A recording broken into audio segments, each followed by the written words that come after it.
Alors que le régime juridique des carrelets de pêche avait pu être défini en 2004 en concertation avec les pêcheurs au carrelet et qu'il est encadré par le Code général de la propriété des personnes publiques en tant que bien mobilier, VNF a indiqué dernièrement aux associations concernées en Gironde que les carrelets seraient désormais soumis aux règles d'urbanisme, avec une déclaration en mairie pour les cabanes dont la superficie serait comprise entre 5 et 20 mètres carrés et un dépôt de permis de construire au-delà des 20 mètres carrés. Si cela paraît raisonnable de limiter la surface de ces carrelets à 20 mètres carrés, les soumettre à des règles d'urbanisme qui ont été faites pour des ouvrages par nature et par destination différents est en revanche problématique.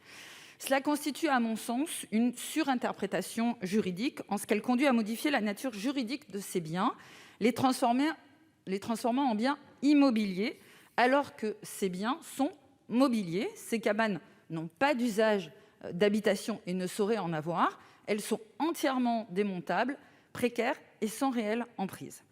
De plus, cette décision unilatérale est source de confusion en ce qu'elle tente de faire porter sur les municipalités une responsabilité nouvelle sans autre forme d'explication. Les communes se retrouvent démunies face à une compétence d'intervention sur le domaine public fluvial qui n'est pas la leur.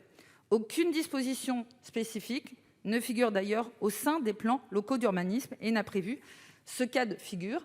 À ce jour, nombre de communes refusent d'exercer cette compétence qui ne leur est pas dévolue officiellement. Enfin, il me semble éminemment paradoxal d'introduire de telles dispositions à l'heure où, grâce à la mobilisation collective que j'ai eu l'honneur d'accompagner depuis plusieurs années, les carrelets viennent d'être reconnus il y a quelques semaines par le ministère de la Culture comme patrimoine culturel immatériel de la France. J'aimerais donc que vous puissiez nous apporter votre éclairage, Madame la Ministre, pour préciser l'environnement juridique applicable aux carrelets. Je vous remercie.